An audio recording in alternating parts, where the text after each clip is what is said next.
Welcome back, Etsy sellers. Are you currently struggling to get your Etsy shop off the ground? Or maybe you've started, but sales just aren't coming in like you expected. If you're feeling overwhelmed and unsure of exactly what to do next, you're in the right place. You landed on the right video. In this video, I'm going to share 7 unique beginner's tips that will not only help you get started making money quicker, but can also help seasoned sellers boost their sales consistently as well. You guys ready? Let's dive in.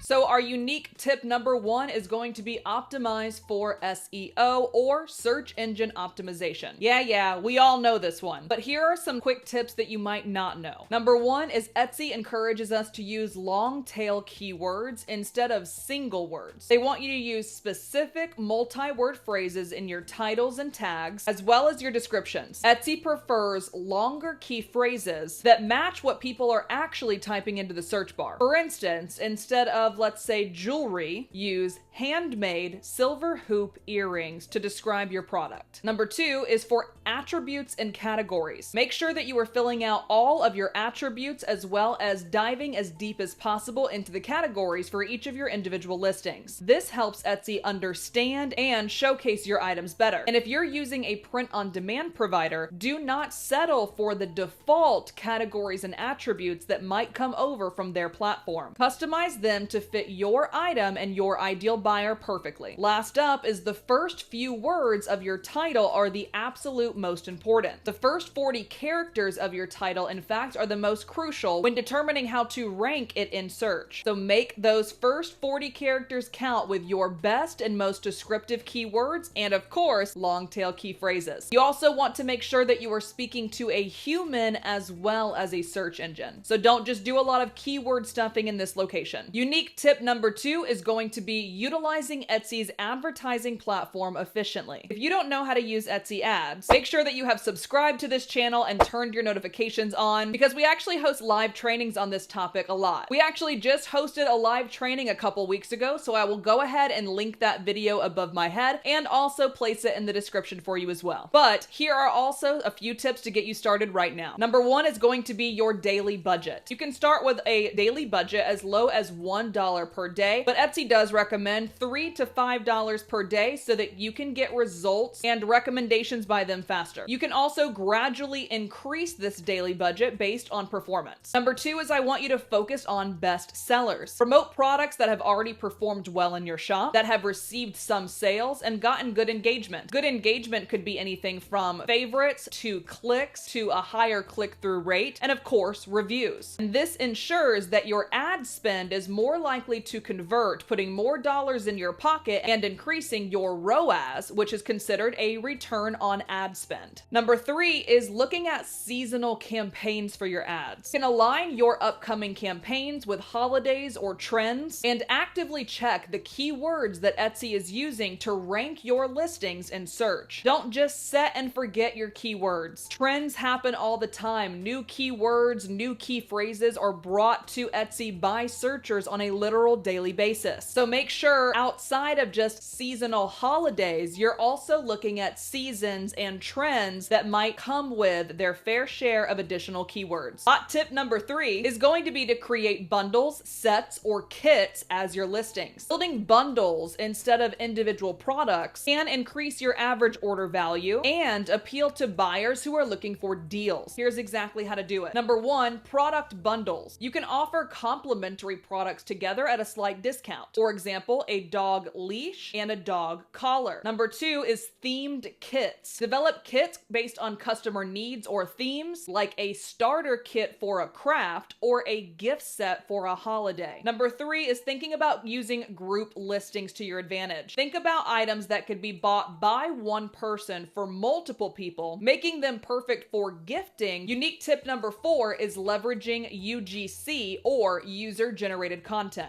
UGC is a powerful tool for building social proof and trust in your products. You can use these through number one, customer photos. You can encourage customers to share their photos utilizing your product, wearing your product, showcasing your product on their social media channels, or retrieve the content from them and place it on your own. Number two is you can also use these for lifestyle photos on your listings. Instead of being like all of those millions of sellers that have AI-based mockups or the same old mockups that all of us have been buying for years, by utilizing real-life models or real-life buyers who actually enjoyed your product, you can make your item stand out against a sea of standardized mockups. Lastly is add videos. Did you guys know that less than 30% of all Etsy listings right now include a video? So showcasing your items through video could give you that competitive edge you need, because when searchers are scrolling through Etsy, they're actually hovering over your listing, and every listing that has a video, the video automatically begins playing as they're hovering over it. Unique tip number 5 is to leverage Etsy's internal analytics dashboard. Understanding your shop's performance is key to being able to make actual data-driven decisions. The first one I want you to look at is shop stats. You can find this very simply on your shop manager dashboard, and this is the location where you're going to be able to see exactly where traffic is coming from to your shop, whether it be through Etsy search, SEO, social media, external links, etc. And this will help you identify what internal and external marketing efforts are working in your favor and which ones may need adjustment. Number 2 is your conversion rate. A conversion rate is simply the ratio between a visit taking place to your listing and an actual purchase taking place from that same person. You want to keep an eye on and monitor your conversion rates for all of your different listings. If certain listings have high traffic but low conversions, it may indicate a need to improve your photos, descriptions, or pricing. A good conversion rate is anywhere between 3 to 5%. Hot tip number 6 is to offer personalization options. Personalized items can actually command higher pricing and increase customer satisfaction and their experience. So there are 2 ways that you can go about this. Number 1 is through custom request. This is actually something that you can set up in the options of your settings within your shop manager, which allows customers to see that you are open to potential customization items. They can request customizations like colors, sizes, engravings, or even an item in its totality. Second option is by just offering personalized listings. When you're creating a listing, just toggling on that personalization offer and putting in the information that you need them to give you to be able to personalize the item. If you have an item that can be personalized but doesn't have to, I recommend creating 2 separate listings and testing personalization versus standard non-personalization against each other, seeing which one performs better, and then putting maybe some Etsy ad spend behind the winner. Unique tip number 7 is implementing scarcity and urgency tactics. Creating a sense of urgency can motivate buyers to buy quicker than they originally might have. Number 1 you can do here would be a limited time offer, which Etsy allows you to do internally right there in the marketing department under sales and promos. You can offer limited time discounts or flash sales to create a sense of urgency. Number 2 is limited quantities. For certain items, if you're interested, you actually could put a limited stock or quantity on the item itself. This scarcity tactic can encourage shoppers to buy now instead of risking maybe the item not being there tomorrow. If you can do both at one time on one listing, you can double your chances of getting that sale. By implementing these 7 unique beginner's tips on Etsy, you will be well on your way to making money much faster, or if you're a seasoned veteran, making more money more consistently. If you guys liked this video, please go ahead and click the thumbs up button below and subscribe to the YouTube channel, where we post a video just like this for our Etsy and e-commerce sellers every Tuesday and go live every single Thursday. That's all the time we have for today. Until next time, we'll see you in the next video.